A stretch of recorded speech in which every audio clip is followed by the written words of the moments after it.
আমার কথাগুলো একটু মন দিয়ে শুনবেন, এটা আপনাদের কাজে লাগবে যারা বিশেষ করে মালয়েশিয়ান প্রবাসী আছেন। আগামীতে হয়তোবা আমাদের বাংলাদেশ দূতাবাসের পক্ষ থেকে একটা ঘোষণা আসতে পারে, কিংবা হাই কমিশনের পক্ষ থেকে একটা ঘোষণা আসতে পারে, এমআরপি পাসপোর্ট সম্পূর্ণ বন্ধ, সবাইকে ই পাসপোর্ট করতে হবে। এখন ধরেন আমি আমার ভিসার মেয়াদ চলতেছে ধরেন 5 বছর, 5 সপ আমার লাগছে। এখন আগামী 6 সপে যাই আমি পাসপোর্ট মানে নতুন পাসপোর্ট বানাইতে হবে। এখন নতুন পাসপোর্ট হচ্ছে এমআরপি পাসপোর্ট। এখন এমআরপি পাসপোর্ট তো হয়তো বা দেখা গেছে কি দূতাবাসের পক্ষ থেকে, গভর্নমেন্টের পক্ষ থেকে, আমাদের বাংলাদেশ গভর্নমেন্টের পক্ষ থেকে বলবে যে এমআরপি পাসপোর্ট এখন বন্ধ, তোমাকে ই পাসপোর্ট বানাইতে হবে।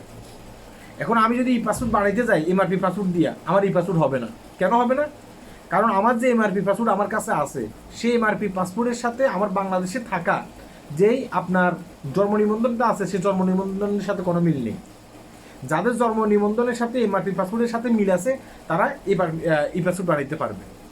এখন আমাকে ই পাসপোর্ট বানাইতে হলে তাও কী করতে হবে?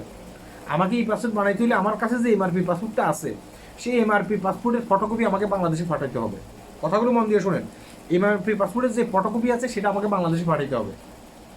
সেটা বাংলাদেশে ফাটিয়ে যে আমার যে আত্মীয় স্বজন আছে তাদেরকে বলতে হবে যে যেন বোর্ড অফিসে গিয়ে আমার এমআরপি পাসপোর্টের ফটোকপি নিয়ে তারা বোর্ড অফিসে যাবে।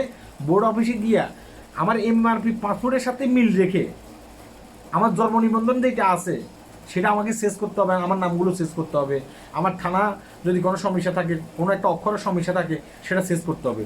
শেষ করে আমার এই এমআরপি পাসপোর্টের সাথে হুবহু মিল রাখতে হবে। এমআরপি পাসপোর্টের সাথে যখন আমার হুবহু মিল রাখবে, তখন আর আমাকে বাংলাদেশে যাইয়া এসব জামিলা পোয়াইতে হচ্ছে না, আমাকে দূতাবাসে গিয়া এসব জামিলা পোয়াতে হচ্ছে না। আমি এটা দেওয়ার সাথে সাথে তারা অ্যাকসেপ্ট করে নেবে, তারা আমার পরবর্তীতে ই পাসপোর্ট করে দেবে। কথা কি বুঝতে পেরেছেন? আর নয়তো এই পাসপোর্ট করা সম্ভব না যাদের এমআরপি পাসপোর্ট এবং কি জন্ম নিবন্ধনের সাথে কোনো মিল নেই। যাদের মিল আছে তারা করতে পারবেন, আর যাদের মিল নেই তারা কিন্তু করতে পারবেন না। কথা বুঝে গেছে?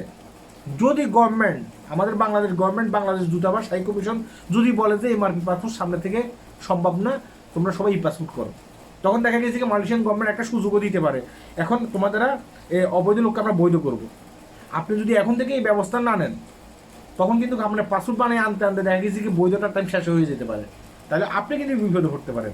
তাই আমি বলতেছি যে এই কাজটি আপনারা আগে থেকে করে রাখেন, তাহলে সেটা আপনাদের জন্য ভালো হবে।